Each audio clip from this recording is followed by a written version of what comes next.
there's a lot of freedoms being rolled back in this country, but our freedom to express ourselves on stage and to tell these stories of our past and to reckon with them and to hold up a mirror of what this country has been and to show what we can maybe be in the future. The Statue of Liberty was designed so that she is moving forward. The movement of the statue looks like she is moving forward, and it was because the artist wanted to make sure that it was never forgotten, that you always have to move forward for progress. Welcome to Rights This Way, a podcast from the New York Civil Liberties Union, the ACLU of New York State. I'm Simon McCormick, senior staff writer at the NYCLU, and your host for this podcast, which is focused on the civil rights and liberties issues that impact New Yorkers most.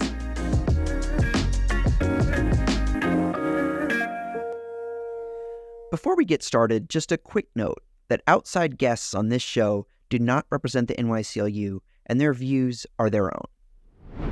Suffs is a Tony Award-winning Broadway musical set in the early 1900s that chronicles the suffragists' fight to secure women's right to vote.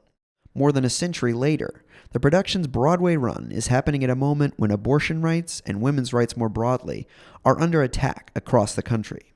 On this episode, we sit down with Suffs writer and star Shaina Taub and ensemble cast member Jenna Bainbridge to talk about creating politically engaged art. We also discuss what lessons we can take from the suffragist experience that will help us in our current moment. Finally, we talk about the connection between Suffs and the campaign here in New York to safeguard the right to abortion by voting for Prop 1 in November. We'll get to all of this in a moment, but first I'd like to ask you to please download, rate, review, and subscribe to Rights This Way. It will help more people find this podcast. And now I'm joined by two guests.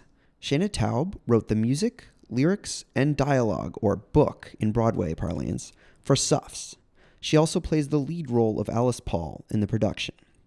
Shaina made history at the Tony Awards this year as the first woman to win both Best Book and Best Score on her own in the same year. She's also only the second woman in Broadway history to write the book, music, lyrics, and star in her own musical. I'm also joined by Jenna Bainbridge. Jenna is a Suffs ensemble cast member. She's also only the second wheelchair user to appear in a Broadway musical and the first wheelchair user to originate a role in a Broadway musical. Shaina and Jenna are also both NYCLU Artist Ambassadors, and Shaina helped found our Artist Ambassadors program. Shaina, Jenna, welcome to Rights This Way. Thanks for having us. Thank you. This is such an honor. I'll just start with you, actually, Jenna. Can you just tell us what Suffs is about?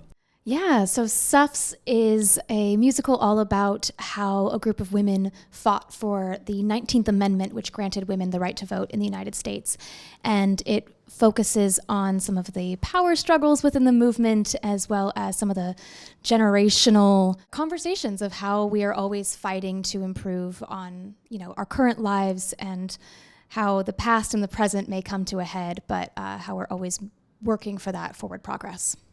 So well said, Jenna. I mean, the suffrage movement spanned 72 years by some calculations. I mean, the fight for female enfranchisement is generations and centuries old, but, from the 1848 Seneca Falls Convention all the way through the passage of the 19th Amendment in 1920. And this show focuses specifically on the 7 years leading up to the passage of the 19th Amendment, when sort of a young, more radical faction of the movement came along to pioneer nonviolent direct action and civil disobedience and a lot of more confrontational protest tactics, and injected those into the movement. So we sort of followed the clash between, as Jenna said, that younger group and the older, more moderate wing of the movement. And we see a lot of tactics in Suffs that it's the first time this tactic is ever being used, and now we think of them as so, commonplace. Like, they did a march on Washington. They marched down the street. A group of women of 200,000 people attended this march. And now we think of that as just, that's one of your protest tactics, is you might take to the streets and march. And these women were the first ones, they pioneered this. And so it's really interesting to see how this movement has really been informing our lives to this very day. Shaina, what made you want to write this musical, and what makes it different from anything that you've done before? I wanted to write this when the idea was brought to me, actually, by one of our producers, Rachel Sussman, gave me a book written by the suffragist Doris Stevens, who is one of the characters in our show, who Jenna plays on some nights. She's playing it tonight, actually. And Doris had written sort of a memoir that I think reads like a thriller about the Silent Sentinel protests. As Jenna was saying, one of the tactics that American suffragists pioneered was picketing in front of the White House. So anyway, this book kind of tells the story of that. And she gave it to me, and I stayed up all night reading it, and I just kind of couldn't believe I hadn't learned it in school. So I was so many feelings at once. I was inspired by it. I was exhilarated by it. And I was inspired dramatically too. It's such a juicy, dramatic story. The stakes could not be higher. And then I also just felt alarmed and kind of angry that I had never heard this story before. And that I was in a place where I was searching for something to write about. And I was in the middle of trying to take the Robin Hood myth and gender flip it for women, because I was looking for a story about like a group of girls taking on a system together.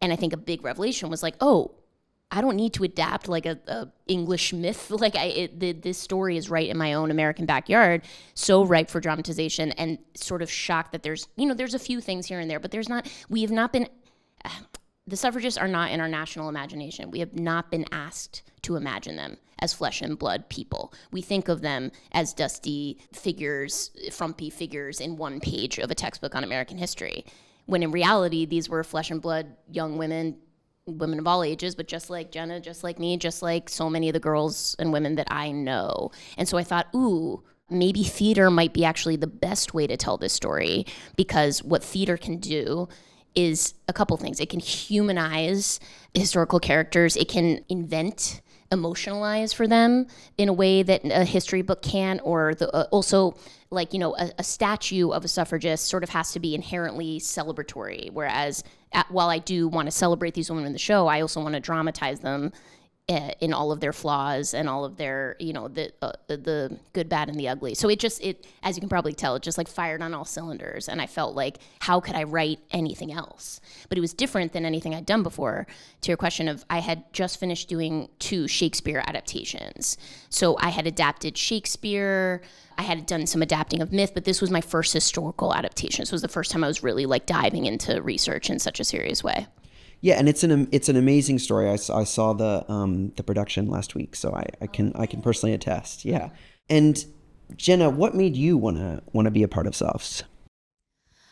Oh, so many things. So I first learned about Suffs when there was an audition posting for one of the workshops, and at the time, I was living in Oregon. I had been working at the Oregon Shakespeare Festival when the pandemic began, and was sitting in quarantine, and honestly was auditioning for every pipe dream job that I could find. And the public had always been one of those places that I just was really interested in working. So, I saw this audition announcement come up, and I was like, oh, the public, that sounds great. I'll audition for that. But then I was sent the script, and I remember like sitting in my parents' house and like just inhaling the script, and they had sent like a few audio files with it. And I remember just getting so excited that the music was like nothing I'd heard before on Broadway. And it's so interesting, and it's so entirely unique. It's Shaina's voice, but and Shaina doesn't sound like any other composers on Broadway. So I was very excited about that. And I was excited by an entirely female team. And the entire cast was going to be comprised of female and non-binary performers. And that really excited me. To tell a story about women by women was revolutionary. And I had been lucky enough while working at Oregon Shakes to do a few productions like that. And I found that work so invigorating. So it just felt like this perfect project, and it also felt like such a pipe dream. Like, I remember getting that first audition and being like, oh, this is my dream job, and there's no way I'm gonna get it, but I'm gonna give my all for this audition. And then I got another audition, and I was like, oh wow, here's the end of the line now, but I'm still gonna give it my all. And then, here we are now on Broadway. So it was always just one of those shows that I knew the story needed to be told, and I was so excited by the way that they were planning to tell it. And so I just knew that I was going to give my all to it for as long as they would let me. That's amazing. Yeah, and just for folks' awareness, when you say the public, you mean the public theater? Yes, the Public Theater in New York. Yeah, that was, I think, partially an answer to this question, but I just want to give you both a chance to give a pitch to longtime theater goers, to people listening who have never been to a Broadway play or maybe even a musical. Why should they go out and see Suffs? We're in a scary moment right now in this country on so many levels. Let me try and talk about a few of them. One is that I think we're in a place where a lot of people in government would prefer our young people to not learn about our history. And as we've seen, in so many curriculums and book banning and all sorts of things that conservative politicians are trying to do to roll back our kids' ability to learn about our past and to reckon with the truth of our past, especially when it applies to racism and sexism and, I think people's movements for liberation in this country. The theater is a safe place where we still get to do that. And, there's a lot of freedoms being rolled back in this country, but our freedom to express ourselves on stage and to tell these stories of our past and to reckon with them and to hold up a mirror of what this country has been and to show what we can maybe be in the future. Gathering in a theater, it feels like it's like our civic scripture. It's like these stories of our past, our secular mythology. And the theater is a place that, I, as a writer, as a woman, as a Jewish person, I've gotten to write exactly the kind of play that I want to write, and it is on a stage for people to see, and no one is arresting me for doing it. Not so in Russia. Like here in America, we can still do that. And that's something to celebrate and something not to take for granted. And I think Suffs is a place where you get to revel in that, where every night we feel that visceral, energetic, collective electricity that is being written about. And they often, you're scrolling your phone, reading about it. Come to the theater and experience it in person with us, in a group of people celebrating people power, processing, marching, all this. There's a huge sense of joy in the show. And, maybe you're listening to this 40 days from now, no matter what happens, I try to fashion Suffs in such a way that it is not contingent on any one political moment. And I hope, and people in our audiences, I know I've experienced this at our stage door with in the theater, you get to talk to the audience members after the show at the stage door, which is just another beautiful element. People have expressed that it gives them a sense of inspiration and hope in this moment to know that our ancestors won extremely unlikely, insurmountable seeming political and social victories in much harder times, and that we can do that again now. And Suffs, really, we have been performing it during highs and lows, right? We had a show the night that the Roe decision leaked. Yeah. And that was when we were performing at the Public Theater, but we felt those intense moments of fear and those intense moments of needing a place of solace. And Suffs has provided that for all of us time and time again during those hard times. But on the other side, it's been an incredible place to be during those moments of joy. We've had performances, there's so much happening every single day right now. And to know that no matter what the news is, good or bad, that we're going to be feeling it in that theater, and we're going to feel it as a collective with the audience, with everybody on stage and backstage. There's nothing like it. It's so immediate and it's so visceral. And I think that it's something that can't be recreated in any other area. So if you want to come and just feel things with 1,000 of your closest friends, this is the place to do it. Absolutely. And I know in one of the promos for Suffs, Melissa McCarthy says, it's both a relevant and very entertaining. Melissa McCarthy, for people who don't know, is an actor, gave an iconic performance in Bridesmaids and has been in a bunch of other movies and productions. But so anyway, she definitely knows funny and entertaining. And I'm just curious, Shaina, I'll start with you, but just how do you make something that is both entertaining but also does teach people something but isn't homework? I have so much to say on this. Well, because it's so fascinating to me, because my process of trying to write the show to try and make it entertaining and fun while also informative and deep. The Suffs themselves were trying to brand their message as important and political, but also non-threatening and okay, and the way we try and frankly sell the show to consumers in this way of like, don't worry, it's fun, it's funny, it's entertaining, we promise, it's not a drag, it's not boring, it's not your mom scolding you, we promise it's fun. There's so many parallels there that I find, like, just to speak about the Suffs themselves, you know, our show opens with a song called Let Mother Vote, which is sort of my song version of the messaging that the more conservative faction of the suffrage movement tried to put out there, which was, don't you love your mother? If you love your mother, don't you want her to have this, just let her vote. It's just like, it's a way to thank your mother for being so sweet. And don't worry, it's not going to change anything. It's just one day a year. Just let her have this night.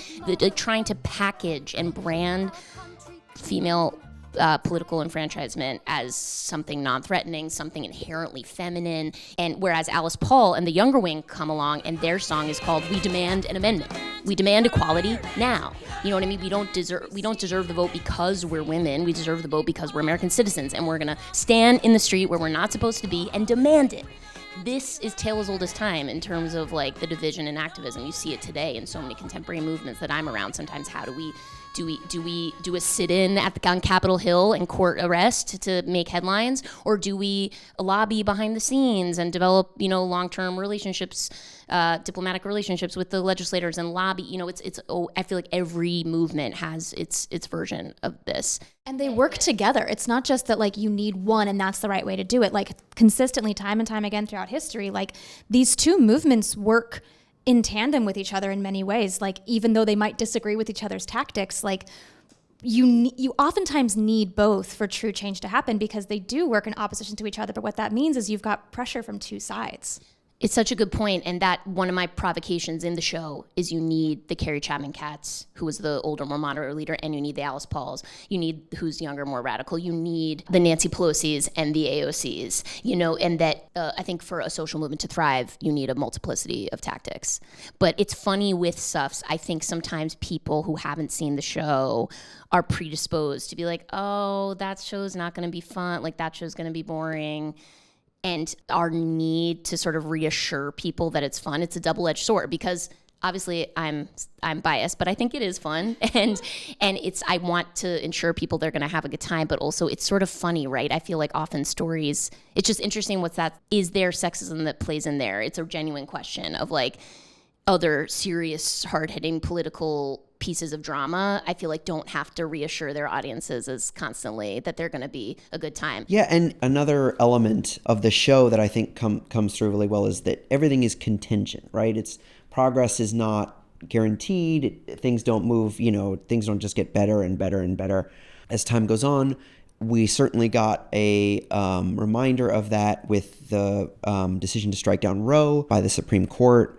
I'm just curious, based on that, you know, one of the things that you're both working on is our campaign that the NYCLU is also a part of, and that podcast listeners have heard me talk about quite a bit if you've listened to several of our episodes on this. But Prop 1 would, among other things, it would codify abortion into our state's constitution. Jen, I'll go to you first, but can you talk about Prop 1 and why New Yorkers should support it? New York has, for a very long time, been a beacon for some of the rights that humans deserve. And this is just another example of ways that New York can vote to ensure equality for people who, you know, are oftentimes viewed as, you know, expendable by society.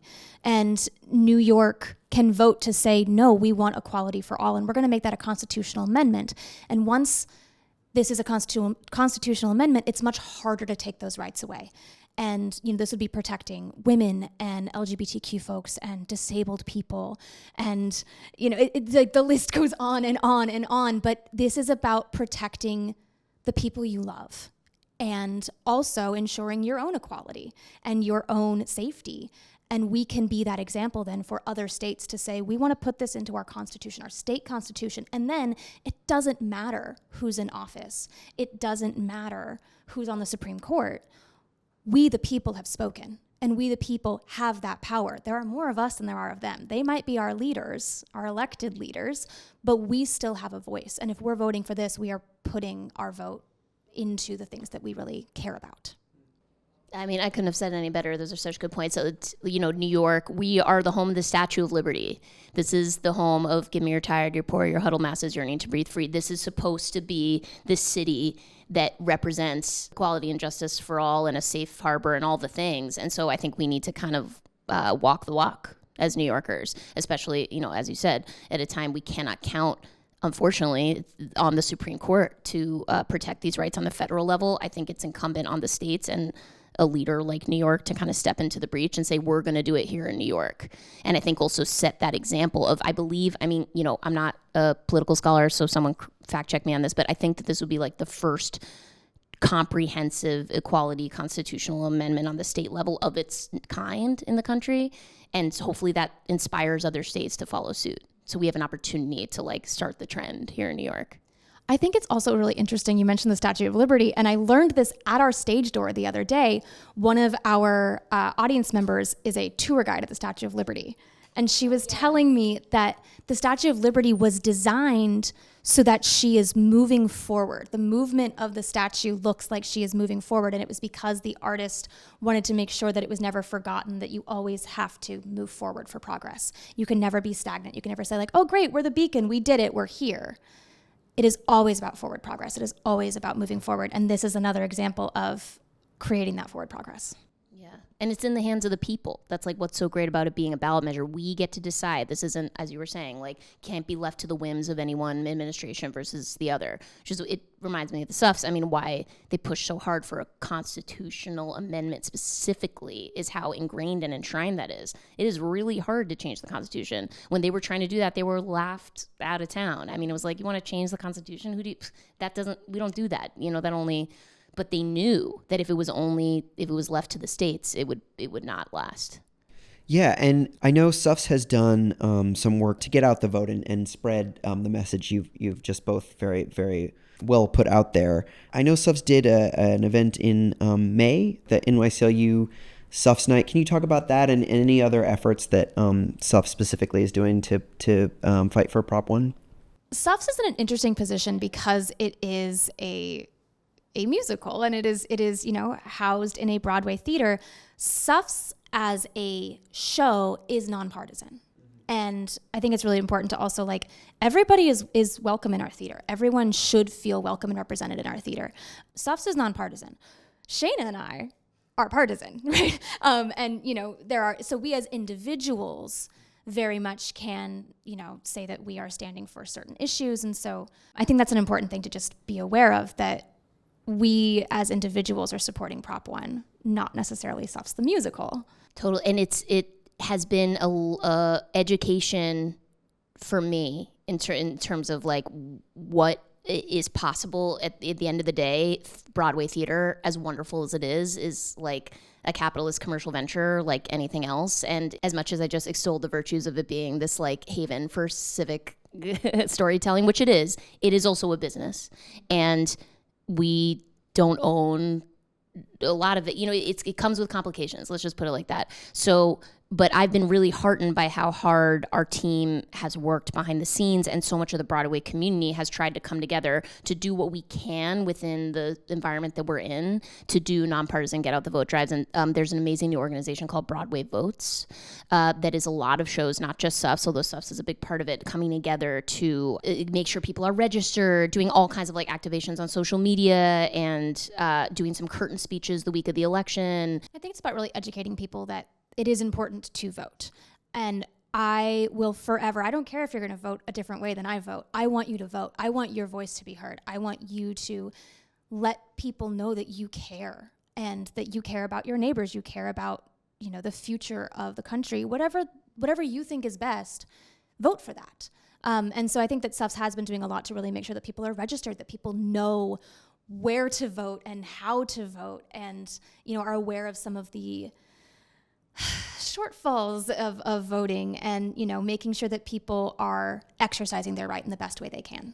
And also, I've been I wish we could have a voting booth every day and we could do all this stuff, and I wanted to do all this stuff. And I've also, a thing I've tried to have to accept, or I guess embrace also, is that everyone has a role to play in a movement, and one of us as artists, we're fulfilling a role to tell the story, to express it through art, to provoke thought, to inspire, and that like there are so many organizations doing the heavy lifting of getting out the vote that's what they're excellent at. And they have the data and the years and of experience and infrastructure to have those get out the vote efforts. We have the data and infrastructure and years of experience in our art.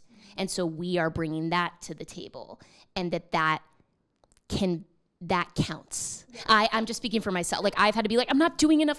It's not enough. And I'm like, we have a role to play as well. And even like getting our cast album out there that I hope, young people can listen to and get excited about voting just from listening to a song of ours from Spotify. If that can help the effort, that the arts have a meaningful role to play as well. Yeah. And you don't have to necessarily agree with the people around you, right? You and your best friend can both want to vote yes on Prop 1, but also have different opinions on who should be governor, right? And you can vote that way. And there's nothing wrong with that. And I think that Suffs is a really great example of the people in our show are so incredibly diverse, and they have such different opinions, and they all agreed on this one thing of we think that women should have the right to vote, but the methods and how they wanted that to happen and why they wanted women to have the right to vote was completely different. So, it's really important, I think, to remember voting is about you, is about your thoughts and your opinions, and we come together as a collective to do that. So I know you are both NYCLU artist ambassadors. Can you both talk about what the Artist Ambassadors program is? Shaina, if you want to talk about, the process of how that started and what you both do as artist ambassadors.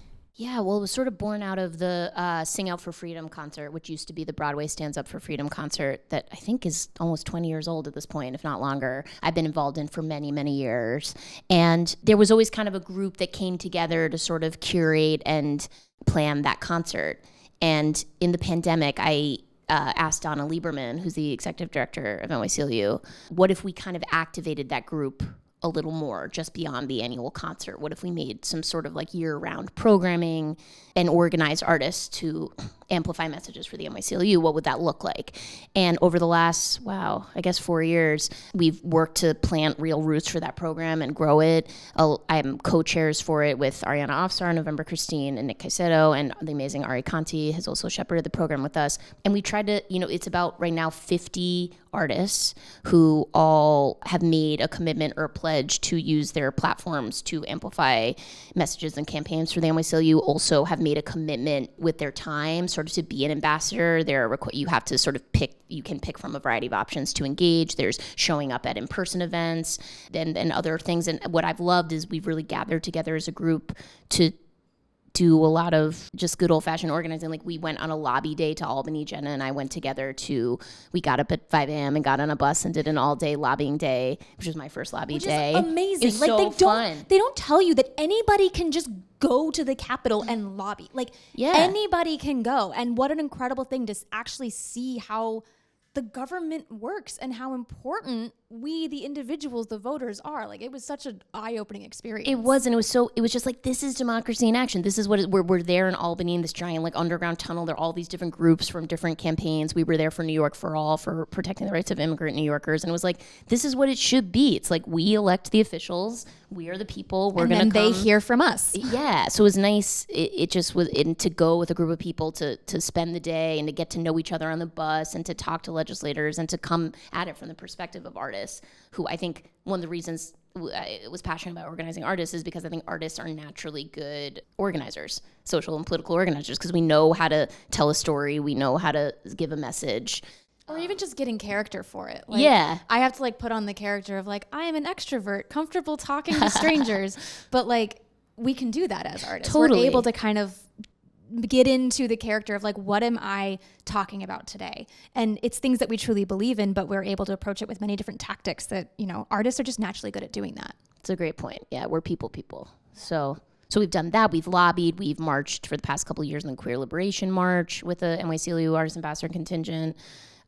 We have gotten together to kind of just have teach-ins on certain topics where we hear from NYCLU litigators and field organizers to kind of learn about the issues so we can talk about them better. And it's been really great. Those are my favorite, are the teach-ins. Yeah, where we just get to come in an expert gets to, it reminds me of like in quarantine when people started doing those PowerPoint parties where it was like everybody would choose something that they were super passionate about, and you would like get on a Zoom call and they would share their screen and do a PowerPoint about something that they were like super excited about and interested about. And it's that, but on a much grander scale. It's like actual experts talking about things that you don't get to just like pick someone's brain about, hey, what's it like being a litigator? And what, tactics should we know and what things should we be aware of as far as like our own civil liberties and rights? It's so interesting, and it empowers you in so many different ways. Yeah. And speaking of different tactics, one of the things that I think that Suffs really does a good job of highlighting is there are multiple different ways to try to change people's opinions. I feel like when I'm reading the news, reading political news, a lot of it is about, the public opinion is here, and thus politicians are moving in the direction that public opinion already is, right? But Suffs really does a good job, and I think there's too little thought about this, I think, in the political world about like changing someone's opinion, because an opinion does not have like 51% or more support, does not mean that it's just, well, I guess it's never going to happen. Whatever you want needs to have majority support today. How do you think about and how did actually, being a part of and writing Suffs sort of make you think about the ways to change people's opinions? There is an Oscar Wilde quote that I am completely obsessed with, that he said, life imitates art far more than art imitates life. And I love it because I think that art is one of the main ways to change people's opinions. When we consume art, it opens our perspective. It opens our idea of what's possible for ourselves, for the future, for the worlds we live in. Oftentimes, if you're just looking at your own given circumstances of, the town you live in or the family you come from, sometimes you don't see yourself represented. You don't see what's possible. And by going to art, as an example, you're able to see so many more possibilities for yourself, for your futures, for the people you love. And I think art really does have the power to change minds. And the main reason I love the quote is that we also want our life to look like the art we see. So if that art is really beautiful forward progress of inclusion and diversity and all of these things that we care so much about, we're more likely to be comfortable with that in our own lives. And that is huge, because when you then have a more diverse group of people around you, that's going to change your opinions. So it might start from feeling comfortable with it because of the art you see, but it's going to end with you actually having diverse opinions in your life. And I've often thought, like, for better and worse, and mostly worse, it's easier to get people to care about a fictional character than it is a real person sometimes. We love art, we love stories, we love TV, we love book, theater. Like, people fall in love with characters and care. You can get more people to tune in to find out what happens to a character next than you can get to like read the news or engage. That I don't think that's because people are shallow or don't care. It's because we're led by our hearts.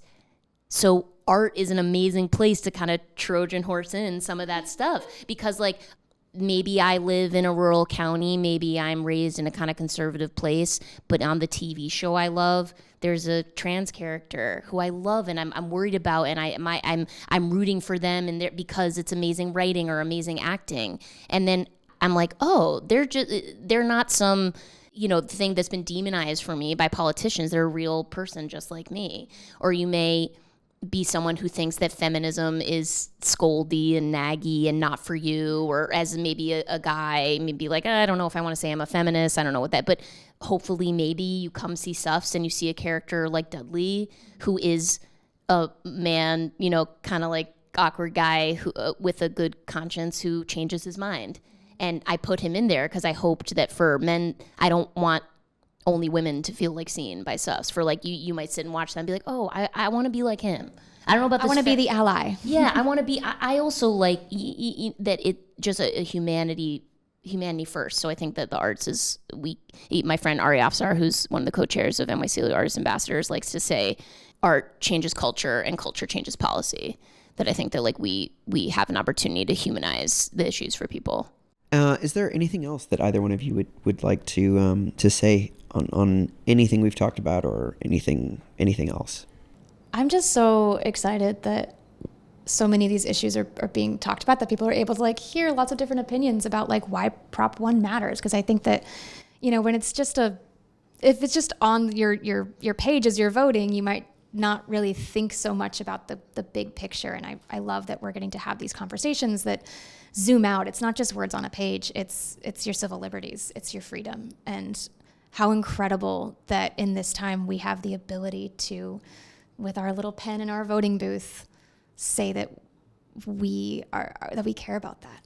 Yeah, and we care about our neighbors too. It's just like these issues can feel kind of intellectual or heady, but it's I think about it like someone you love at some point is going to need an abortion.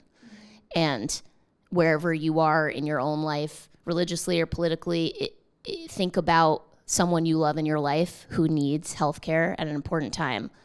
Would you want that healthcare to be denied them?